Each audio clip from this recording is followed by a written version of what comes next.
Hello welcome back Aisha's കിച്ചണിലേക്ക് എല്ലാവർക്കും സ്വാഗതം. അപ്പോൾ ഇനി എല്ലാവരും ഈ ഒരു രീതിയിൽ ബ്രെഡ് കൊണ്ട് പിസ്സ ഉണ്ടാക്കി നോക്കൂ. അടിപൊളി ടേസ്റ്റാണ്, പെട്ടെന്ന് ഉണ്ടാക്കി കഴിയും ചെയ്യും. മൈദ ഒട്ടും ചേർക്കാത്ത ഒരു പിസ്സ റെസിപ്പിയാണ്. പിന്നെ ബ്രെഡ് കൊണ്ടുള്ള മുമ്പത്തെ നമ്മൾ റെസിപ്പി, ബ്രെഡ് പിസ്സ റെസിപ്പി എല്ലാവരും കണ്ടിട്ടുണ്ടാവും. പക്ഷേ ഈ ഒരു രീതിയിൽ ഉണ്ടാക്കുമ്പം വളരെ പെട്ടെന്ന് ഉണ്ടാക്കി കഴിയും ചെയ്യും. കിട്ടിലും ടേസ്റ്റാണ്. എല്ലാവരും മസ്റ്റായിട്ടും ട്രൈ ചെയ്യുക കേട്ടോ. പിന്നെ നമ്മുടെ ചാനൽ ഇതുവരെ സബ്സ്ക്രൈബ് ചെയ്യാത്തവരുണ്ടെങ്കിൽ ഒന്ന് സബ്സ്ക്രൈബ് ചെയ്യുക. അവിടെ കാണുന്ന റെഡ് സബ്സ്ക്രൈബ് ഒന്ന് പ്രസ് ചെയ്യുക. അതിൻ്റെ കൂടെ ചെറിയൊരു ബെല്ലൈക്കൺ ഉണ്ട്, അതുകൂടെ ഒന്ന് പ്രസ് ചെയ്യുക. അപ്പോൾ ഇതുപോലെ കാണാം. ഇതിൽ ഓൾ വേണം പ്രസ് ചെയ്യാൻ. അപ്പോൾ ശരി, നമുക്ക് ഇന്നത്തെ റെസിപ്പി എങ്ങനെയുണ്ട് നോക്കാം. അപ്പോൾ ഇതാണ് ഞാൻ 4 വർഷങ്ങൾക്ക് മുമ്പ് നിങ്ങളുമായിട്ട് ഷെയർ ചെയ്തിട്ടുള്ള ആ ഒരു ബ്രെഡ് പിസ്സ റെസിപ്പി. അപ്പോൾ ഇതിൽ നമ്മൾ ബ്രെഡിൻ്റെ ആ ഒരു ബേസ് ഉണ്ടാക്കുന്നുണ്ടല്ലോ, പിസ്സ ബേസ്, അത് കുറച്ച് സമയം എടുക്കുന്ന പ്രോസസ്സാണ്. അതുപോലെ ഒരുപാട് ബ്രെഡും വേണ്ടി വരും. പക്ഷേ ഇന്നത്തെ നമ്മുടെ ഈ ഒരു റെസിപ്പിയിൽ വേറെ രീതിയിലാണ് ബ്രെഡിൻ്റെ ബേസ് ഉണ്ടാക്കുന്നത്. അതിന് മുമ്പ് നമുക്ക് പിസ്സ സോസ് ഒന്ന് ഉണ്ടാക്കിയെടുക്കാം. അപ്പോൾ കടയിൽ നിന്ന് വാങ്ങിച്ചത് പിസ്സ സോസ് ഉണ്ടെങ്കിൽ അതെടുക്കാം, അല്ലെങ്കിൽ വീട്ടിലുള്ള പിസ്സ സോസ് ഉണ്ടെങ്കിൽ അതെടുക്കാം. ഞാനിപ്പം ടൊമാറ്റോ കെച്ചപ്പ് ഉണ്ടല്ലോ, അതൊരു ബൗളിലേക്ക് ഒരു 2-3 ടേബിൾ സ്പൂണ് ഒഴിച്ചു കൊടുക്കാം. അതിലോട്ട് ഒറിഗാനോ ചേർത്ത് കൊടുക്കുക. ഇത് രണ്ടും കൂടി മിക്സ് ചെയ്ത് കഴിഞ്ഞാൽ നമ്മുടെ സിമ്പിളായിട്ടുള്ള പിസ്സ സോസ് റെഡി ആയിട്ടുണ്ട്. ഇത് മതി നമ്മുടെ പിസ്സയുടെ ആ ഒരു സെയിം ടേസ്റ്റൊക്കെ കിട്ടാൻ വേണ്ടിയിട്ട്. ഇനി നിങ്ങൾക്ക് ആ ഭയങ്കര ഒറിജിനാലിറ്റി കിട്ടണമെന്നുണ്ടെങ്കിൽ നിങ്ങൾ പിസ്സ സോസ് തന്നെ യൂസ് ചെയ്യുക കേട്ടോ. അപ്പോൾ അത് മിക്സ് ചെയ്തിട്ട് അവിടെ മാറ്റി വെച്ചിട്ടുണ്ട്. ഇനി നമുക്ക് പിസ്സ ബേസ് ഉണ്ടാക്കാം. പിസ്സ ബേസ് ഉണ്ടാക്കാൻ വേണ്ടി ഞാനിവിടെ എടുത്തിട്ടുള്ളത് ബ്രൗൺ ബ്രെഡാണ്. യോമി ബ്രാൻഡിൻ്റെ ബ്രൗൺ ബ്രെഡാണ് എടുത്തിട്ടുള്ളത്. അപ്പോൾ ഈ വൈറ്റ് ബ്രെഡിനേക്കാളും എത്രയോ ബെസ്റ്റാണ് ബ്രൗൺ ബ്രെഡ് യൂസ് ചെയ്യുന്നത്. അപ്പോൾ ബ്രൗൺ ബ്രെഡ് വെച്ചിട്ട് നമ്മൾ പിസ്സ ഉണ്ടാക്കുവാണെങ്കിൽ നല്ല പെർഫെക്റ്റ് ആയിട്ട് കിട്ടുന്നുണ്ട്, നല്ല ടേസ്റ്റാണ്, എല്ലാം കൊണ്ടും ഓക്കെയാണ്. പിന്നെ എന്തെങ്കിലും നമ്മൾ വെറുതെ മൈദ കഴിക്കുന്നത്. അപ്പോൾ അതുകൊണ്ട് ബ്രൗൺ ബ്രെഡ് തന്നെ യൂസ് ചെയ്യാം കേട്ടോ ഈ ഒരു റെസിപ്പിക്കായിട്ട്. അതെല്ലായിടത്തും വാങ്ങിക്കാൻ കിട്ടുന്നുണ്ടല്ലോ, ഏത് ബ്രാൻഡായാലും കുഴപ്പമില്ല. ഞാനിപ്പം 6 വലിയ ബ്രൗൺ ബ്രെഡ് എടുത്തിട്ടുണ്ട് കേട്ടോ. 6 മതി നമുക്ക് ഈ ഒരു പിസ്സ ഉണ്ടാക്കാൻ വേണ്ടിയിട്ട്. ഇനി ഇതുപോലെ ആദ്യം നീളത്തിൽ കട്ട് ചെയ്യുക, എന്നിട്ട് കുഞ്ഞു കുഞ്ഞു ക്യൂബ്സ് ആക്കിയിട്ട് കട്ട് ചെയ്തെടുക്കുക. അപ്പോൾ കത്രിക വെച്ചിട്ട് തന്നെ കട്ട് ചെയ്യുകയാണെങ്കിൽ പെട്ടെന്ന് പണി ചെയ്യും. മുമ്പത്തെ നമ്മുടെ ബ്രെഡിൻ്റെ പിസ്സ റെസിപ്പിയിൽ നമ്മൾ ബ്രെഡിൻ്റെ സൈഡ്സൊക്കെ കട്ട് ചെയ്ത ശേഷമാണ് അങ്ങനെ റൗണ്ട് ഷേപ്പിൽ നമ്മൾ പിസ്സ ബേസ് ഉണ്ടാക്കിയിട്ടുണ്ടായിരുന്നത്. ഇതിലിപ്പോൾ നമ്മൾ ബ്രെഡിൻ്റെ സൈഡ്സ് ഒന്നും കട്ട് ചെയ്യുന്നില്ല, മൊത്തത്തിൽ നമ്മൾ യൂസ് ചെയ്യുകയാണ്. 6 ബ്രെഡും നമ്മൾ മൊത്തത്തിൽ യൂസ് ചെയ്യുകയാണ് ഈ ഒരു പിസ്സ ഉണ്ടാക്കാൻ വേണ്ടിയിട്ട്. പിന്നെ 6 ബ്രെഡ് കൊണ്ട് നമുക്ക് അത്യാവശ്യം ഒരു 4-5 പേർക്ക് സെർവ് ചെയ്യാൻ പറ്റുന്ന രീതിയിലുള്ളൊരു പിസ്സയാണ് നമ്മൾ ഉണ്ടാക്കുന്നത്. അപ്പോൾ അത്രയും നമ്മൾ 6 ബ്രെഡ് കൊണ്ട് അത്രയും പേർക്ക് സെർവ് ചെയ്യുന്നുണ്ട്. അപ്പോൾ അതും കൂടി നമ്മളിതിൽ കൺസിഡർ ചെയ്യണം. നിങ്ങൾക്ക് വീഡിയോ കാണുമ്പോൾ മനസ്സിലാവും. അപ്പോൾ അതാ നമ്മൾ ബ്രെഡ് മൊത്തം ഇതുപോലെ കട്ട് ചെയ്തെടുത്തിട്ടുണ്ട്. അപ്പോൾ നമ്മുടെ ബ്രെഡ് കട്ട് ചെയ്തിട്ട് അവിടെ മാറ്റി വയ്ക്കുക. കാരണം നമുക്ക് ഇനി ഈ പിസ്സൻ്റെ അകത്ത് വെക്കാനുള്ള ഫില്ലിംഗ് ഒക്കെ റെഡിയാക്കാനുണ്ട്. അപ്പോൾ ഓൾറെഡി ഉണ്ടെങ്കിൽ ഈ ഒരു സ്റ്റെപ്പ് ഒഴിവാക്കാം കേട്ടോ. അപ്പോൾ ഞാനിതിലോട്ട് കുറച്ചൊന്ന് കളർഫുൾ ആവാൻ വേണ്ടിയിട്ട് ബ്രോക്കോളിയൊക്കെ എടുക്കുന്നുണ്ട്. അപ്പോൾ അത് ഓപ്ഷണലാണ്, ഉണ്ടെങ്കിൽ എടുക്കുക, ഇല്ലെങ്കിൽ ഒരു കുഴപ്പമില്ല. അപ്പോൾ ഒരു പാന് ചൂടാക്കിയിട്ട് കുറച്ച് വെളിച്ചെണ്ണ ഒഴിച്ച് കൊടുക്കുക. അതിലോട്ട് ബ്രോക്കോളി ഒരു 3-4 ഫ്ലോററ്റ്സ് എടുക്കുന്നുള്ളൂ. അത് ചെറിയ കഷ്ണങ്ങളാക്കിയിട്ട് അത് ചേർത്ത് കൊടുക്കുന്നുണ്ട്. ഇനിയിപ്പോൾ ബ്രോക്കോളി ഇല്ലാന്നാണെങ്കിൽ നിങ്ങൾ 3 കളേഴ്സിലുള്ള ക്യാപ്സിക്കം എടുക്കുക. ഗ്രീൻ ക്യാപ്സിക്കം എടുത്താൽ മതി. അതിന് പകരം ഇവിടെ ഗ്രീൻ ക്യാപ്സിക്കം എൻ്റെ അടുത്ത് ഇല്ലാത്തതുകൊണ്ട് ഞാൻ ബ്രോക്കോളി എടുത്തതാണ്. പക്ഷെ നല്ല ടേസ്റ്റ് ആട്ടോ. ബ്രോക്കോളിക്ക് പകരം നിങ്ങൾക്ക് കോളിഫ്ലവർ ഉണ്ടെങ്കിൽ അതും എടുക്കാം. പിന്നെ റെഡ് ക്യാപ്സിക്കം, യെല്ലോ ക്യാപ്സിക്കം ഒക്കെ ചേർത്തിട്ടുണ്ട്. എല്ലാം കൂടി ഒന്ന് മിക്സ് ചെയ്ത് കൊടുക്കാനുണ്ട്. കുറച്ച് ക്യാപ്സിക്കം ലാസ്റ്റ് ഇട്ട് കൊടുക്കാൻ വേണ്ടി മാറ്റി വെച്ചിട്ടുണ്ട്. പിന്നെ ഞാനിവിടെ ഓൾറെഡി ഉണ്ടാക്കി വെച്ചിട്ടുള്ള ചിക്കൻ കറി ഉണ്ടായിരുന്നു. അതിൽ നിന്ന് ഒരു 3-4 പീസ് ചിക്കൻ എടുത്തിട്ട് ഇതുപോലെ പിച്ചി വെച്ചിട്ടുണ്ട് കേട്ടോ. അപ്പോൾ ഞാനിപ്പോൾ ചിക്കൻ ഇതിലോട്ട് ചേർക്കുന്നത്, ഈ ഒരു പിസ്സയിലോട്ട് ചേർക്കുന്നത് ഈ ഇങ്ങനെ എടുത്തിട്ടുള്ള ചിക്കൻ കറിയിൽ നിന്ന് എടുത്തിട്ടുള്ള ചിക്കനാണ്. അപ്പോൾ നിങ്ങൾക്ക് വേണമെങ്കിൽ ഫ്രൈഡ് ചിക്കൻ എടുക്കാം, പക്ഷേ ഏറ്റവും ബെസ്റ്റ് കറിയിൽ നിന്നൊക്കെ എടുക്കുന്നത് തന്നെയാണ്. അപ്പോൾ ആദ്യം നമുക്ക് ഈ വെജിറ്റബിൾസ് ഒന്ന് സോട്ട് ചെയ്തെടുക്കുക. ജസ്റ്റ് ഒരു മീഡിയം ഫ്ലെയിമിൽ 1 മിനിറ്റ് ഒന്ന് സോട്ട് ചെയ്തെടുത്താൽ മതി കേട്ടോ. ഈ ബ്രോക്കോളി ഒന്നും ഒരുപാട് കളറൊന്നും മാറരുത്, ഒരുപാട് വേവും ചെയ്യരുത്. നമ്മൾ ഓൾറെഡി സ്റ്റീം ചെയ്യുന്നുണ്ടല്ലോ, അപ്പോൾ ആ ഒരു വേവ് മതി. ഒന്നിങ്ങോട്ട് മിക്സ് ചെയ്തെടുക്കുക. കുറച്ച് ഉപ്പും ചേർത്തിട്ടുണ്ട് കേട്ടോ. അപ്പം തന്നെ ഞാൻ എടുത്ത് മാറ്റിയിട്ടുണ്ട്. അപ്പോൾ ഇതാണ് നമ്മുടെ ഫില്ലിംഗ് ആയിട്ട് എടുക്കുന്നത്. ഇനി നമുക്ക് പിസ്സ ഉണ്ടാക്കാൻ പോകുന്ന ആ ഒരു പാൻ ഒന്ന് ചൂടാക്കിയെടുക്കുക. അപ്പം ഈ ഒരു പാനിലാണ് ഞാൻ പിസ്സ ഉണ്ടാക്കാൻ പോകുന്നത്. അപ്പോൾ പാൻ അവിടെ ചെറിയ ഫ്ലെയിമിൽ വെച്ചിട്ടുണ്ട്. ഇനി നമുക്ക് ഈ ബ്രെഡിൻ്റെ കൂടെ മിക്സ് ചെയ്തെടുക്കാനുള്ള മുട്ട ഒന്ന് പൊട്ടിച്ചൊഴിക്കുക. നമുക്കിതിലോട്ട് മൊത്തം 4 മുട്ടയാണ് വേണ്ടത്. അതിൽ 3 മുട്ട ഇപ്പം ആദ്യം നമ്മൾ ബ്രെഡിൻ്റെ കൂടെ മിക്സ് ചെയ്തെടുക്കുവാണ്. പിന്നെ ഒരു മുട്ട വെച്ചിട്ട് നമ്മൾ മുകളിൽ ഒഴിച്ചു കൊടുക്കുന്നുണ്ട്. അപ്പോൾ ആദ്യം നമുക്ക് 3 മുട്ട എടുത്തിട്ട് ഇതുപോലെ ഒന്ന് മിക്സ് ചെയ്തെടുക്കുക. കുറച്ച് ഒരു നുള്ളു ഉപ്പ് ചേർത്ത് കൊടുക്കുക കേട്ടോ. ഒരുപാട് ഉപ്പ് ചേർക്കണ്ട, കാരണം ഓൾറെഡി നമ്മുടെ ബ്രെഡിൽ ഉപ്പ് ഉണ്ടാവുമല്ലോ. അപ്പോൾ അതുകൊണ്ട് ഒരുപാട് ഉപ്പ് ചേർക്കേണ്ട. ഒരു നുള്ളു ഉപ്പ് ഒന്ന് ടേസ്റ്റ് ഒന്ന് ബാലൻസ് ചെയ്യാൻ വേണ്ടിയിട്ട് ഇട്ട് കൊടുക്കുക. എന്നിട്ട് നന്നായിട്ട് മിക്സ് ചെയ്തെടുക്കുക. അപ്പോൾ പാൻ അവിടെ ചൂടായിട്ടുണ്ട്. ഇനി വളരെ കുറഞ്ഞ ഫ്ലെയിമിൽ വെച്ചിട്ട് കുറച്ച് നെയ്യ് ഒന്ന് സ്പ്രെഡ് ചെയ്ത് കൊടുക്കുക. എല്ലായിടത്തും ഒരേപോലെ എത്തുന്ന രീതിയിൽ നെയ്യ് സ്പ്രെഡ് ചെയ്ത് കൊടുക്കുക. നെയ്യ് ചേർത്തിട്ടില്ല എന്നാണെങ്കിൽ നമുക്ക് ബ്രെഡ് അടിയിൽ പിടിച്ച് പോകും. അതുകൊണ്ടാണ് നെയ്യ് ചേർക്കുന്നത് കേട്ടോ. നെയ്യോ ഓയിലോ ഒക്കെ ചേർത്ത് കൊടുക്കുക. വെളിച്ചെണ്ണ വേണ്ട, സൺഫ്ലവർ ഓയിൽ അല്ലെങ്കിൽ നെയ്യ് അല്ലെങ്കിൽ ബട്ടർ ഇതിൽ ഏതെങ്കിലും ഒന്ന് ചേർത്ത് കൊടുക്കുക. എന്നിട്ട് നമ്മൾ ഫ്ലെയിം വളരെ കുറച്ച് വെക്കാൻ പ്രത്യേകം ശ്രദ്ധിക്കുക കേട്ടോ. കാരണം ബ്രെഡാണ് നമ്മൾ ചേർക്കുന്നത്, അതുകൊണ്ട് തന്നെ വളരെ കുറഞ്ഞ ഫ്ലെയിമിൽ വെക്കുക. പാൻ ഓൾറെഡി ചൂടായിരിക്കണം കേട്ടോ. അതിന് ശേഷമാണ് നമ്മൾ കുറഞ്ഞ ഫ്ലെയിമിൽ വെക്കുന്നത്. ഇനി നമ്മൾ ബ്രെഡ് ഇതുപോലെ കഷ്ണങ്ങളാക്കിയില്ലേ, അതിൻ്റെ മുകളിലേക്ക് നമ്മളിപ്പോൾ റെഡിയാക്കി വെച്ചിട്ടുള്ള മുട്ടയുടെ മിക്സ് ഒഴിച്ചു കൊടുക്കുക.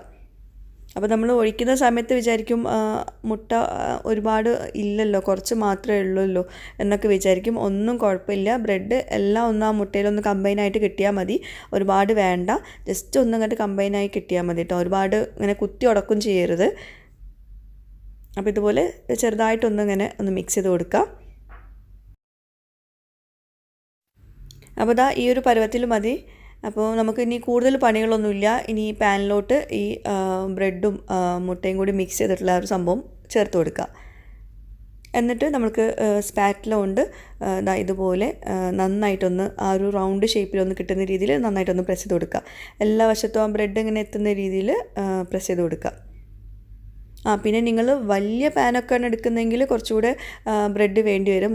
ഈ ഒരു സൈസ് പാനിലോട്ട് ഇത്ര ബ്രെഡ് മതിയായി കേട്ടോ. അപ്പോൾ ഞാൻ വേറൊരു സ്പാറ്റിൽ വെച്ചിട്ട് നന്നായിട്ടൊന്ന് പ്രസ് ചെയ്ത് കൊടുക്കുന്നുണ്ട്. ആ റൗണ്ട് ഷേപ്പിൽ ഇട്ടാൻ വേണ്ടിയിട്ടൊന്ന് പ്രസ് ചെയ്ത് കൊടുക്കുന്നുണ്ട്. അപ്പം ഒരു റൗണ്ട് ഷേപ്പിൽ വന്നല്ലോ. ഇനി ഒരു മുട്ടയും ഒരു 2 ടേബിൾ സ്പൂണ് പാലും കൂടി ചേർത്തിട്ട്, പാലില്ലാതാണെങ്കിൽ വെള്ളം ചേർത്താൽ മതി, ചേർത്തിട്ട് നന്നായിട്ട് മിക്സ് ചെയ്യുക. ഈ ഒരു മിക്സിലോട്ട് ഉപ്പൊന്നും ചേർക്കണ്ട കേട്ടോ. എന്നിട്ട് മിക്സ് ചെയ്തിട്ട് ഈ സെറ്റാക്കി വെച്ചിട്ടുള്ള ബ്രെഡ് ഉണ്ടല്ലോ, അതിൻ്റെ മുകളിലേക്ക് പതുക്കെ ഇതൊന്ന് ഒഴിച്ചു കൊടുക്കുക. എല്ലായിടത്തും മുട്ട എത്തുന്ന രീതിയിൽ ഇതുപോലെ ഒഴിച്ചു കൊടുക്കുക. അപ്പോൾ എന്താണെന്ന് വെച്ചാൽ ബ്രെഡ് നന്നായിട്ട് സെറ്റായി കിട്ടും. നല്ല റൗണ്ട് ഷേപ്പിൽ നന്നായിട്ട് സെറ്റായി കിട്ടും. പിന്നെ വേറെ ഒന്നും ആവശ്യമില്ല. അപ്പോൾ നമ്മുടെ പിസ്സേൻ്റെ ബേസ് ഇതാ സിമ്പിളായിട്ട് റെഡി ആയിട്ടുണ്ട് കേട്ടോ. നമ്മൾ ആദ്യത്തെ റെസിപ്പിയിൽ ബ്രെഡ് ഓരോന്നും മുട്ടയുടെ മിക്സിയിൽ മുക്കിയെടുത്തിട്ട് റൗണ്ട് ഷേപ്പിൽ നമ്മളിങ്ങനെ പരത്തി വെച്ച് കൊടുക്കണം. ഇതിപ്പോൾ അതിൻ്റെ ഒന്നും ആവശ്യമില്ല. ഇതേപോലെ ചെയ്തെടുത്താൽ മതി, വളരെ എളുപ്പത്തിൽ കിട്ടും. ഇതിപ്പോൾ നമ്മൾ റെഡിയായി കഴിഞ്ഞിട്ടുണ്ടെങ്കിൽ നല്ല പെർഫെക്റ്റ് ആയിട്ട് വരും. ഞാൻ കാണിച്ചിട്ട് റെഡിയായി കഴിഞ്ഞാൽ. അപ്പോൾ സ്പാറ്റിൽ വെച്ചിട്ട് ഒന്നുകൂടെ അങ്ങനെ പ്രസ് ചെയ്ത് കൊടുക്കുന്നുണ്ട്. ഇനി ഞാൻ കുറച്ച് ചീസ് മുകളിൽ സ്പ്രെഡ് ചെയ്ത് കൊടുക്കുന്നുണ്ട് ആദ്യം തന്നെ. അതിന് ശേഷമാണ് പിസ്സ സോസ് ചേർക്കുന്നത് കേട്ടോ. കുറച്ച് മാത്രം മതി, ഒരുപാട് ചേർക്കണ്ട. ആ ഒരു ചീസിൻ്റെ ഫ്ലേവർ ആ ബ്രെഡിലോട്ട് നന്നായിട്ട് പിടിക്കാൻ വേണ്ടിയിട്ടാണ് ആദ്യം ചീസ് ചേർക്കുന്നുണ്ട്. മൊസറല്ല ചീസാണ് ചേർത്തിട്ടുള്ളത്. പിന്നെ നമ്മൾ നേരത്തെ റെഡിയാക്കി വെച്ചിട്ടുള്ള പിസ്സ സോസ് ഉണ്ടല്ലോ, അത് ചേർത്ത് കൊടുക്കുക. നന്നായിട്ട് സ്പ്രെഡ് ചെയ്ത് കൊടുക്കുക. എല്ലായിടത്തും എത്തുന്ന രീതിയിൽ നന്നായിട്ട് സ്പ്രെഡ് ചെയ്ത് കൊടുക്കുക.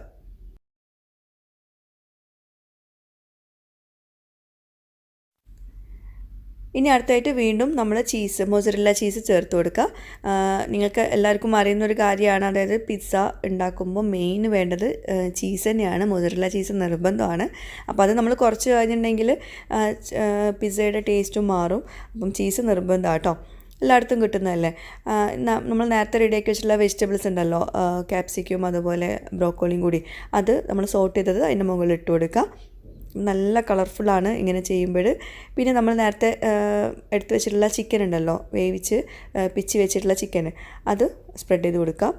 പിന്നെ ഈ സ്പ്രെഡ് ചെയ്യുന്നതൊക്കെ നിങ്ങളുടെ ഇഷ്ടം പോലെ ചെയ്യുക കേട്ടോ. ഇതേപോലെ തന്നെ ചെയ്യണമെന്നൊന്നുമില്ല, നിങ്ങൾക്ക് ഇഷ്ടം പോലെ ചെയ്തെടുക്കുക. എന്നിട്ട് വീണ്ടും ഒരു ലെയറും കൂടി ഞാൻ ക്യാപ്സിക്കം, അത് ഫ്രഷ് ആയിട്ടുള്ള ക്യാപ്സിക്കമാണ്, സോട്ട് ചെയ്യാത്ത ക്യാപ്സിക്കമാണ്, ഒന്ന് കളർഫുൾ ആവാൻ വേണ്ടിയിട്ട് ലാസ്റ്റ് ഇട്ട് കൊടുത്തിട്ടുണ്ട്. പിന്നെ നമ്മുടെ മൊസറല്ല ചീസ് അത് വീണ്ടും സ്പ്രെഡ് ചെയ്ത് കൊടുക്കുകയാണ്. ചീസ് എത്രത്തോളം ഉണ്ടോ അത്രത്തോളം ടേസ്റ്റിയാണ് നമ്മുടെ പിസ്സ. ഞാൻ ഒരുപാടൊന്നും ചേർത്തില്ല ചീസ്, എന്നാലും നല്ലോണം ചീസ് ഉണ്ടെങ്കിൽ നല്ല ടേസ്റ്റ് ആയിരിക്കും കേട്ടോ. പിന്നെ ഒലീവ്സ് ഇതുപോലെ കട്ട് ചെയ്ത് വെച്ച് കൊടുക്കുന്നുണ്ട്.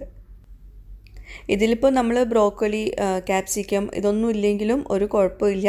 അതൊക്കെ ഒരു എക്സ്ട്രാ ടേസ്റ്റിന് ഇട്ട് കൊടുക്കുന്ന കേട്ടോ. അത് ഓപ്ഷണലാണ്, അത് പ്രത്യേകം ശ്രദ്ധിക്കുക. ഇനി വളരെ കുറഞ്ഞ ഫ്ലെയിമിൽ വയ്ക്കുക.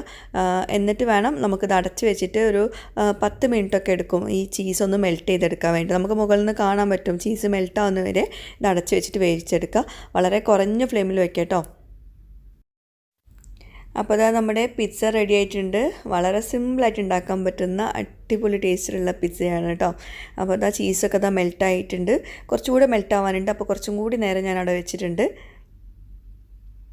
എന്നിട്ട് നമ്മൾ പെട്ടെന്ന് തന്നെ എടുത്തിട്ട് ഇങ്ങോട്ട് മാറ്റരുത്. ഒരു സ്പാറ്റിൽ വെച്ചിട്ട് സൈഡിൽ നിന്നൊക്കെ ഒന്ന് വിടുന്ന പോലെ ഉണ്ടോ എന്ന് നോക്കുക കേട്ടോ. അപ്പോൾ അതാ ഇങ്ങനെ അടിയിലൊന്നും പിടിച്ചിട്ടില്ല, നല്ല പെർഫെക്റ്റ് ആയിട്ട് വരുന്നുണ്ട്. എന്നിട്ട് ഞാൻ പാനിൽ നിന്ന് ഇങ്ങോട്ടേക്ക് കൊട്ടി കൊടുത്താൽ ചെയ്തത് കേട്ടോ. സ്പാറ്റിൽ വെച്ചിട്ട് എടുത്തിട്ടില്ല, അതുപോലെ ഇങ്ങോട്ട് ഇട്ട് കൊടുക്കുക ചെയ്തത്. അപ്പോൾ അതാ നല്ല പെർഫെക്റ്റ് ആയിട്ട് വന്നിട്ടുണ്ട്. അപ്പോൾ നമ്മൾ ബ്രെഡ് അങ്ങനെ വെച്ചാന്ന് തോന്നിയില്ലതാ ഈ ഒരു പരുവത്തിൽ റെഡിയായി കഴിഞ്ഞിട്ടുണ്ടെങ്കിൽ. അപ്പോൾ നമ്മുടെ സിമ്പിളായിട്ട് ഉണ്ടാക്കാൻ പറ്റുന്ന മൈദ ചേർക്കാത്ത ബ്രെഡ് കൊണ്ട് ഉണ്ടാക്കിയ അടിപൊളി പിസ്സയാണ്. അപ്പോൾ ഞാനിതിൻ്റെ ഒരു ഭംഗി കണ്ടിട്ട് കുറേ നേരം ഫോട്ടോ ഒക്കെ എടുത്തിട്ടുണ്ടായിരുന്നു. അപ്പോൾ അതുകൊണ്ട് തന്നെ ആ ചീസ് ഇങ്ങനെ നമ്മൾ പിസ്സയൊക്കെ ഉണ്ടാക്കി കഴിഞ്ഞാൽ പെട്ടെന്ന് കഴിക്കണം, എന്നാലേ ആ ചീസൊക്കെ ഇങ്ങനെ വലിയുന്ന ടെക്സ്ചറിലൊക്കെ കിട്ടുകയുള്ളൂ.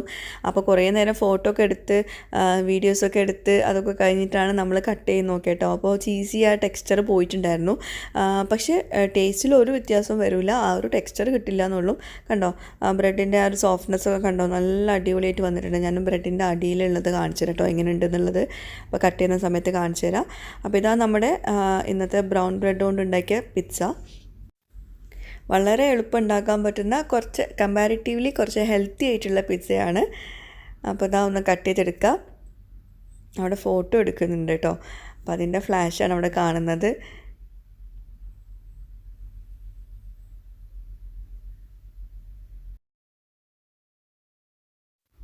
അപ്പോൾ എന്തായാലും ഈ ഒരു രീതിയിൽ ബ്രെഡ് പിസ്സ ഉണ്ടാക്കാത്തവരുണ്ടെങ്കിൽ എന്തായാലും ഉണ്ടാക്കി നോക്കുക. പ്രത്യേകിച്ച് ബ്രൗൺ ബ്രെഡ് വെച്ചിട്ട് അടിപൊളി ടേസ്റ്റാണ്, പെർഫെക്റ്റ് ആണ്. ഞാനത് കട്ട് ചെയ്ത് കാണിച്ചു തരാം. ആ ചീസി ടെക്സ്ചർ ഇല്ലാത്തത് ചൂടാറിയതുകൊണ്ടാണ് കേട്ടോ. പിന്നെ ഇതിൻ്റെ അടിയിൽ കാണിച്ചു തരാം. ഇതാ കണ്ടോ, നല്ല പെർഫെക്റ്റ് ആയിട്ട് വന്നിട്ടുണ്ട്, നല്ല ടേസ്റ്റാണ് കേട്ടോ. അത് ബ്രെഡ് കൊണ്ടാണ് ഉണ്ടാക്കിയതെന്ന് തോന്നിയില്ല, അത്രയും ടേസ്റ്റാണ്. അപ്പോൾ എന്തായാലും ട്രൈ ചെയ്യുക. ഇതിപ്പോൾ റൂയിമോളവിടെ ഭയങ്കര കരച്ചില്ല, അപ്പോൾ ഒരു പീസ് അവൾക്ക് എടുത്തു കൊടുക്കുകയായിരുന്നു. ഞാൻ കുറേ നേരം ഫോട്ടോ തുമ്പോൾ കളിച്ചിട്ട് അവർക്ക് അതിൻ്റെ ഒരു മണം വന്നിട്ട് പെട്ടെന്ന് വേണമെന്ന് പറഞ്ഞിട്ട് രണ്ടുപേരും വേഗം എടുത്ത് കഴിച്ചും ചെയ്തു കേട്ടോ. അപ്പോൾ അടിപൊളി ടേസ്റ്റാണ്, ട്രൈ ചെയ്യുക, ഫീഡ്ബാക്ക്സ് അറിയിക്കുക. അപ്പോൾ എപ്പോഴും പറഞ്ഞ പോലെ പുതിയൊരു വീഡിയോയുമായിട്ട് വ്ളോഗുമായിട്ടൊക്കെ വരുന്നവരേക്കും ബൈ, താങ്ക് യു.